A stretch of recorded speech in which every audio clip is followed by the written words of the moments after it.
y'all. Thanks for coming back. If you haven't been here before, thank you for joining me. I appreciate it. Welcome. Let's go ahead and talk about it because it's been in my comment section. I've done one, friends have done one. It's a thing, right? List. If you're single, if you're a man or a woman, you have heard of someone that had a list, you've been advised to create one, or you already have one. And I'm Fagan Adams. Welcome to my channel. My channel is where I talk about everything that relates to life in itself. More specifically, how the Lord has written my love story. I am now married after experiencing a divorce. I was a single mother of 2, and now I am married with 3 little ones running around. I love to share my story, my testimony to help others and give them encouragement, to show them that God is not a respecter of persons and there's nothing that God will do for me that he won't do for you. So if that sounds like something you would be interested in seeing more videos about, go ahead and tap that subscribe button down below and hit the notification bell so that you'll be notified every time I upload. So what this video is not going to do, it's not going to tell you what to put on your list. I'm also not going to tell you what not to put on your list. This video is simply advice based off of experience. I knew that I wanted to be a wife. I always knew I wanted to be a wife. And of course, as a new Christian, I met some Christian friends, and those Christian friends were single women, and they had lists. And when they asked me if I had one and I said no, they looked at me like I was crazy, like, girl, you better get your list. And so I was like, all right. And so I went home and I wrote me a list. Now my list was based off of what I wanted, what I was attracted to, what I had up until that moment. Now, if you remember, I just said that I was newly saved. I really didn't know God, and I really didn't know myself. And so that list was a hot mess. My husband had to be 6'3", at least 200 pounds, 200 to 225 pounds, dark skin, love God, love children, successful, had nice lips, pretty teeth. He had to be kind, good in bed. Not too long after that, I met my ex-husband.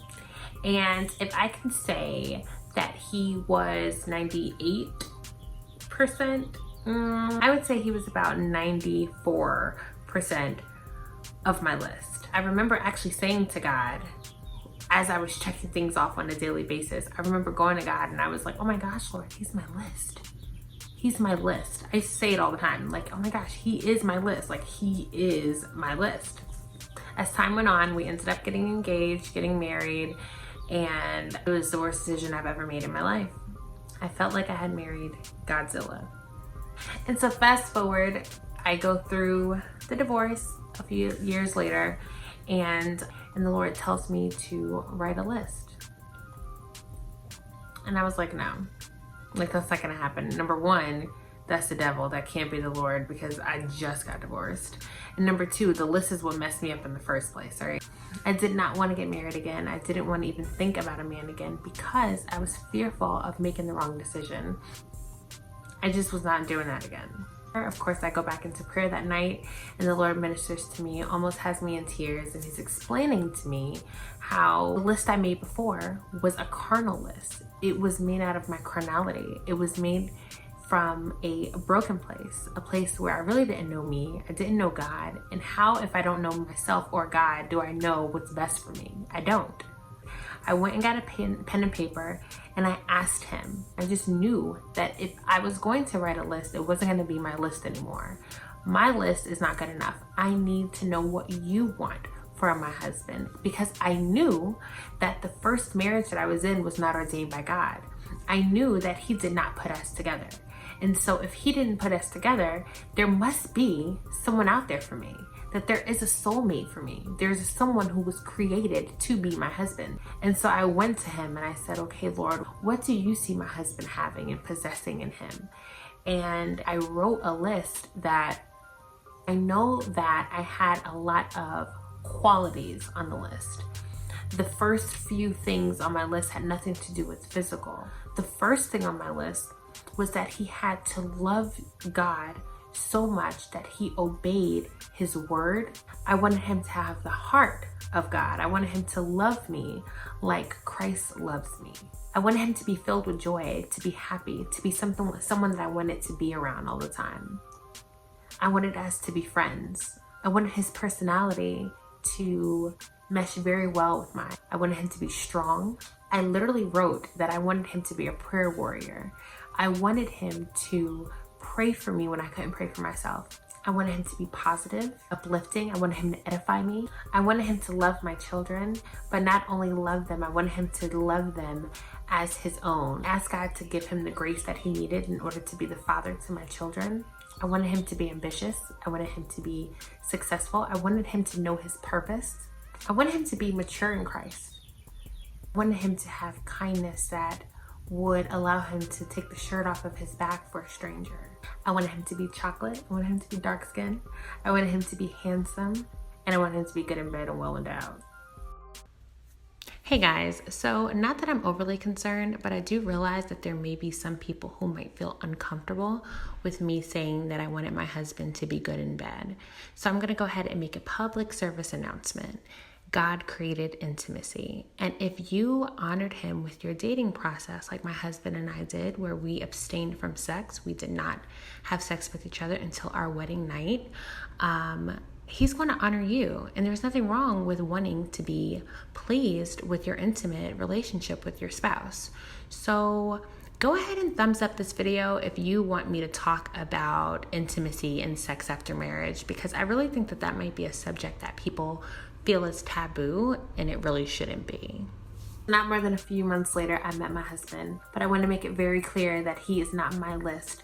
He is God's list. He wanted me to write down everything that he was already going to possess. And the point of this video is to make it very clear to you guys that the list is not supposed to be given to God to petition him to give you what you desire. That's not what your list is for. Your list is supposed to be a list that you and God sit down and you create together. Your list is supposed to be for you, not for God, for you. It is to show you what your husband or your wife is going to possess. The attributes, the qualities, the things that are going to help you, the things that are going to help your children, the generations after yours. The list is there to help you navigate through the counterfeits. There's one thing to have a list in your mind or written down, and you're on a date and someone says something or there's a red flag and you're like, ooh, that completely contradicts what's on my list. There's one thing for that to happen and it be your list. Because then, if that's the case, you have wiggle room, right? If it's a list that you created, you can kind of debate with yourself whether you were being too picky or too precise. Or maybe you were incorrect in wanting this particular thing or wanting this particular attribute. If it is a list that God has created for you and you know that this is the man and this is the woman that God is going to bring me, you can confidently get rid of people out of your life that are never meant to be there.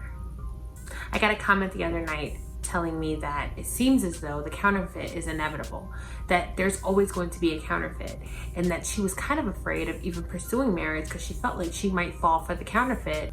You shouldn't be afraid of the counterfeit. We are not to be afraid of any of the devices that the enemy tries to use against us to keep us from purpose and destiny and fulfillment. It is our job to make sure that we are well equipped internally, spiritually. So when those devices do come, we can not only recognize that it's a device, but have within us what we need in order to combat and destroy that device. So I urge you to go before the Lord. Go before the Lord and ask him, sit with him, commune with him. It may not be in one night. He might not sit and talk to you about every little thing in one night. It might be something that is a continual thing. Maybe you'll write one thing every day. Your story is your story. Our story may not match completely, but I urge you to go to him. There's nothing he won't do for you. There's nothing he will withhold from you. I can guarantee you that. If you really want to know the truth, there's nothing he will withhold from you.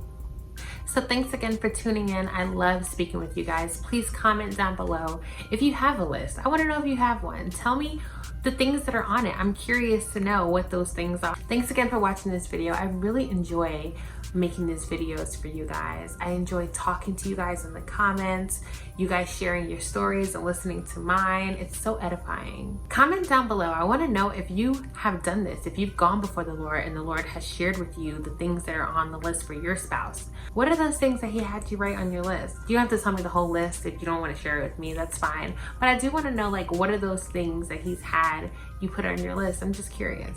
And if this is a video that you think will be really beneficial for someone else who is single, go ahead and share it with them. Thanks again for watching, and I'll see you guys next time. Bye.